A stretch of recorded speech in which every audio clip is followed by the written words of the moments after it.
Good morning students. आपके fine art में chapter number 4 है मौर्य शुंग कुषाण में गुप्त काल में कला। यानी मौर्य के बाद शुंग, फिर उसके बाद कुषाण, फिर उसके बाद गुप्त काल। ये सीरियल वाइज है।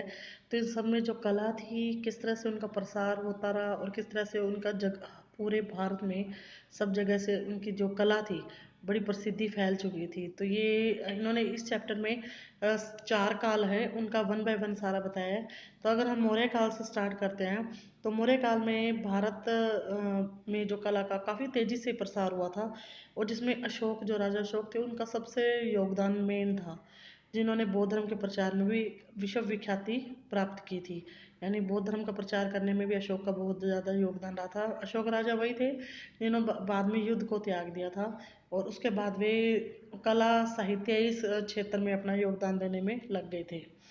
फिर जब उन्होंने अशोक ने काफ़ी जो योगदान कैसे किया, उन्होंने स्तूपों और स्तंभ का निर्माण कराया था, उस पर शिक्षाएं भी लिखी होती थी, और उस पर कोई ना कोई उपदेश जरूर लिखा आता था जो किसी न किसी बात के लिए फेमस था। और मौर्य काल की बात करते हैं तो मौर्य काल में सारनाथ, सांची, बरहूत जो आदि थे वो भारतीय कला के मुख्य केंद्र थे। उसके पश्चात फिर ये शक और कुषाण थे। इसके अंडर में कौन से थे? तक्षशिला, गंधार और मथुरा भारतीय कला के मुख्य केंद्र बन गए थे। फिर कनिष्क के अगर अंडर कौन सी कला थी? मथुरा कला थी, और उसका भी काफ़ी ज़्यादा प्रचार प्रसार हुआ। और इसमें ना केवल महात्मा बुद्ध और बौद्ध संतों की मूर्तियाँ बनाई गई थी, शिव भगवान और विष्णु भगवान के साथ साथ जैन तीर्थकरों की भी मूर्तियाँ बनाई गई थी। और फिर उसके बाद जो गुप्त काल आता है, उसमें गुप्त शासकों के अधीन कला को भी बहुत ज़्यादा बढ़ावा मिला। मौर्य काल में अधिकतर पशुओं की मूर्तियाँ बनाई जाती थी, लेकिन गुप्त काल में आते आते मनुष्य और देवताओं की भी मूर्तियाँ बनने लगी।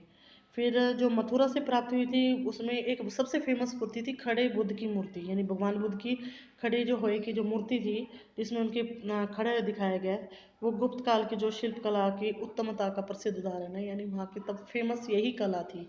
तो देखो कि इसमें मैंने बताया कि सबसे पहले स्टार्टिंग में जानवरों की मूर्तियाँ बनाई जाती थी, उनकी चित्रकारी की जाती थी। जैसे जैसे टाइम बीतता गया, फिर देवी देवताओं की भी। तो सबसे मेन देखो, अशोक ने भी बौद्ध धर्म का प्रचार के लिए, फिर बाद में और जब कला का विकास हो तो जैन धर्म के लिए। और एक और बात थी कि जिस धर्म के गुरुओं की मूर्ति बनाई जाती थी, उन धर्मों का प्रचार भी लोगों में बहुत तेजी से फैलने लगा था। लोगों में उस धर्म के लिए बहुत ज़्यादा लगाव बढ़ने लगा था, और उस धर्म को वो लोग अपनाने लगे थे। वो जो काल था ना, मौर्य, शुंग, कुषाण और गुप्त काल, इसमें कला का तो प्रसार हुआ ही था, लोगों में भी एक भक्ति की भावना बनने लगी थी, उनमें भी कला के लिए बहुत ज़्यादा इंटरेस्ट बनता जा रहा था, और वो भी इस कला को अपनाने लगे थे। तो धीरे धीरे काफ़ी जो कलाकार थे उनका भी नाम प्रसिद्ध होता जा रहा था। तो जो सम्राट अशोक थे वो मौर्य वंश से ही संबंधित थे। तो ठीक है स्टूडेंट्स, इस चैप्टर को रीड करना। इसमें मेन तो यही है कि सभी तरह की जो कलाएं हैं, इसकी रिवीजन, ये चैप्टर पहले भी हो गया है लेकिन इसकी रिवीजन हम कर रहे हैं। इससे रिलेटेड क्वेश्चन आंसर भी आप लोग अच्छे से रीड कर लेना।